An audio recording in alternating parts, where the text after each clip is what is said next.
Hello నమస్తే welcome to Suman TV. ప్రస్తుతం మనతో పాటు క్యూపీఎఫ్పి సాయిరామ్ గారు ఉన్నారు. వీరితో ఈరోజు కొన్ని విషయాల గురించి మనం ఈరోజు చర్చిద్దాం. హలో అండి సాయిరామ్ గారు, నమస్తే. నమస్తే అండి. యా, ఫర్ సపోజ్ ఒక జాబ్ చేసుకుంటున్న పర్సన్, తనకు ఒక 1 lakh శాలరీ ఉంది. సో తను ఒకవేళ అంటే ఇప్పుడు చాలామంది డ్రీమ్ హౌస్ అని హౌస్ని ప్లాన్ చేస్తూ ఉంటారు. ప్రతి ఒక్కరూ కలగంటూ ఉంటారు ఒక డ్రీమ్ హౌస్ అనేది మనకు ఉండాలి. స్పెషలీ సిటీస్లో ఉండే వాళ్ళకైతే ఇంకా ఎక్కువగా ఉంటుంది. దానికి రకరకాలుగా అంటే ఈఎంఐ ప్లాన్స్ అని ఇలా లోన్స్ తీసుకుని అలా ప్లాన్ చేస్తూ ఉంటారు. అసలైతే ప్రాపర్గా ఒక 1 lakh శాలరీ ఎర్న్ చేస్తున్న పర్సన్ హౌస్ ప్లాన్ చేయాలి అంటే ఎలా చేయాలి? సో ఈ రోజుల్లో హౌస్ ప్రైసెస్ అనేవి ఆకాశాన్ని అయితే అంటున్నాయి. కరెక్ట్, అవును. సో ఒక 4-5 ఏళ్ల క్రితం చూస్తే కనుక 50 లక్షలు 4-5 ఏళ్ల క్రితం చూస్తే కనుక 40-50 లక్షలు ఉన్నవి ఈరోజు ఈజీగా 1 కోటి టచ్ అవుతున్నాయి. కరెక్ట్, అవును. మధ్యతరగతి వాళ్ళకి ఏంటంటే ఇప్పుడు కొనకపోతే ఇంకెప్పుడు కొనలేమని ఒక అనుకుంటున్నారు. మాట అవును వచ్చేస్తుంది. అండ్ టైర్ 2, టైర్ 3 సిటీస్, ఇదేమి ఒక హైదరాబాద్కి మాత్రమే పరిమితం కాదు. టైర్ 2, టైర్ 3 సిటీస్లో కూడా కన్స్ట్రక్షన్ కాస్ట్ చాలా బాగా పెరిగిపోయింది. రైట్. అండ్ ఇది మీరు కనుక గమనిస్తే కనుక హై ఇంటీరియర్ డిజైన్స్, ఇవన్నీ సోఫాస్, మంచి ఎలక్ట్రికల్ ఐటమ్స్, ఇవన్నీ ఒకప్పుడు కేవలం మెట్రో సిటీస్లో మాత్రమే ఉండేవి. ఇవి ఇప్పుడు పల్లెలకు కూడా వచ్చేసాయి. సో వీటన్నిటితో ఏమవుతుందంటే కన్స్ట్రక్షన్ కాస్ట్ చాలా బాగా పెరిగిపోతుంది. సో ఇప్పుడు 1 lakh ఇన్కమ్ వస్తున్న వాళ్ళు ఒక హౌస్ ఎలా ప్లాన్ చేయాలో చూద్దాం. 1 lakh ఇన్కమ్ అంటే both wife and husband earn చేస్తే కొంచెం ఈజీగానే ఎర్న్ చేయొచ్చు. కరెక్ట్.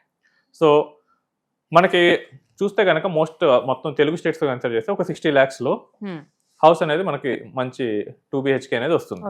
హైదరాబాద్ లాంటి సిటీస్ అయితే కనుక అవుట్స్కట్స్కి వెళ్ళాలి, లేదా సెకండ్ హ్యాండ్ అపార్ట్మెంట్స్ అలాంటివి తీసుకుంటే కనుక వచ్చేస్తుంది.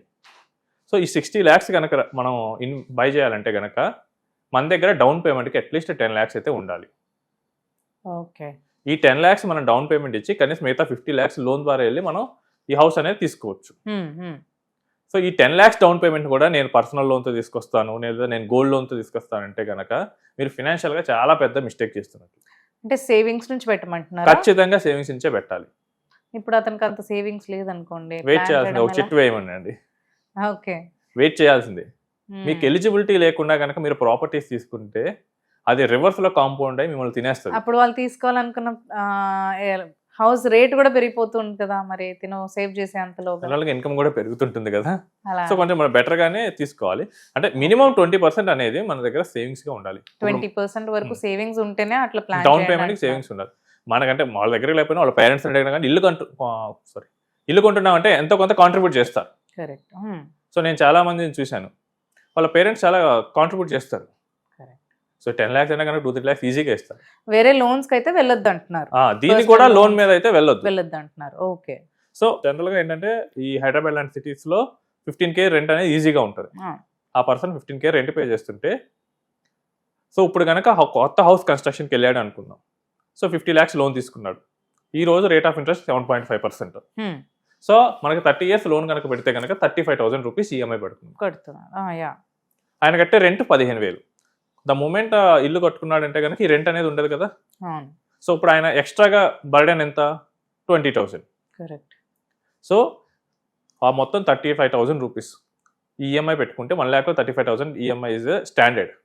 జనరల్గా మేము ఫినాన్షియల్ ప్లానింగ్స్ చేసేటప్పుడు ఈఎంఐస్కి 30-35% వెయిటేజ్ ఇస్తాం. ఓకే.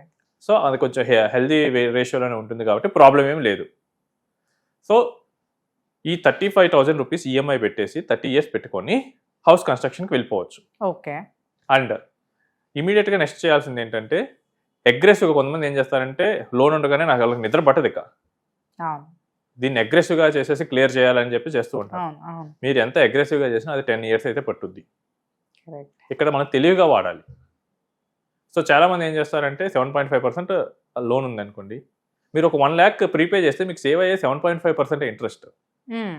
దాన్ని మీరు బదులు ఒక ఈక్విటీ మ్యూచువల్ ఫండ్లో పెట్టుకోండి, మీకు 12% వచ్చింది అనుకుందాం. మీకు ఈ డిఫరెన్స్ అనేది 4.5% మీకు సేవ్ అవుతున్నట్లే కదా. సో బెటర్ ఏంటంటే మీరు ఎక్స్ట్రా చేయాలనుకుందంట ఒక మ్యూచువల్ ఫండ్లో 10 years వరకు అట్లా పెట్టుకుంటూ వెళ్ళండి. ఆ కార్పస్ అనేది మీ లోన్కి మ్యాచ్ అవుతుంది 10-12 yearsలో మోస్ట్లీ. మ్యాచ్ అయిపోయిన వెంటనే మీరు తీసుకొని విత్డ్రా చేసుకొని క్లియర్ చేయొచ్చు. మీరు ఎక్స్ట్రాగా ఎంత పెట్టినా కానీ ఆ కాంపౌండింగ్ ఎఫెక్ట్ లో మీకు వర్క్ అవ్వదు. కరెక్ట్. నెక్స్ట్ సో ప్యారల్ గా అందులో పెట్టే బదులు మనకి ఇక్కడ సేవింగ్స్ అనేది వస్తుంది కదా అంటున్నారు, లైక్ ఇన్వెస్ట్మెంట్ అనేది పెరుగుతుంది కదా అంటున్నారు. అవునండి.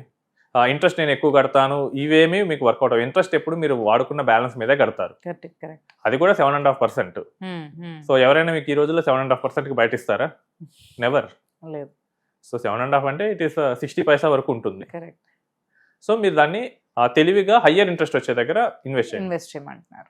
ఈ net interest margin corporate companies చాలా బాగా వర్కౌట్ చేస్తాయి. వాళ్ళు ఏదైనా ప్రాజెక్ట్ కట్టాలనుకోండి, ఆ ప్రాజెక్ట్ అప్రూవల్ తీసుకెళ్లి బ్యాంక్ లో లోన్ పెడతారు. వాళ్ళ మార్జిన్ ఏమో బ్యాంక్ లో లోన్ 12% ఉంటే వాళ్ళ మార్జిన్ 20% అలా ఏవో ఉంటుంది. అక్కడ నుంచి వాళ్ళు ప్రాఫిట్ తెచ్చుకుంటారు. Without their money they are doing business. మనం కూడా అలానే చేయాలి. మన దగ్గర బ్యాంక్ నుంచి లోన్ తీసుకున్నాం, మన మనీని కొంచెం హయ్యర్ వచ్చే దాంట్లో ఇన్వెస్ట్ చేసాం అనుకున్నాం, అదే గ్రో అవుద్ది, అదే క్లియర్ చేస్తుంది. కరెక్ట్. ఇంకోటి ఏంటంటే చాలా మంది ఏంటంటే చెప్తుంటారు, సార్ హోమ్ లోన్ తీసుకున్న తర్వాత ఇప్పుడైతే తక్కువకి వస్తుంది, తర్వాత ఇంట్రెస్ట్ రేట్లు పెంచుతారు అంటారు. మార్కెట్లో కొన్నిసార్లు ఇంట్రెస్ట్ రేట్లు పెరగచ్చు. కోవిడ్ అప్పుడు 6.5% ఉన్నాయి, తర్వాత 9 వరకు టచ్ అయ్యాయి, ఇప్పుడు 7.5 వరకు వచ్చాయి. సో బట్ ఇంట్రెస్ట్ రేట్ పెరిగేది మాత్రం చూస్తున్నారు, కానీ వీళ్ళ శాలరీస్ కూడా పెరుగుతాయి. ఒక క్లయింట్ చెప్తాను, 2005లో ఆయన ప్రొఫెసర్, ఒక JNTU కాలేజ్. సో ఆయన అప్పుడు హోమ్ లోన్ తీసుకున్నాడు, ఆల్మోస్ట్ 15 lakhs పెట్టాడు. ఆయన శాలరీ అప్పుడు 25,000, 10,000 ఈఎంఐ పడింది. ఈ రోజు చూస్తే ఆయన శాలరీ 2.5 lakhs. 10,000 ఉంది ఈఎంఐ ఇస్ నథింగ్.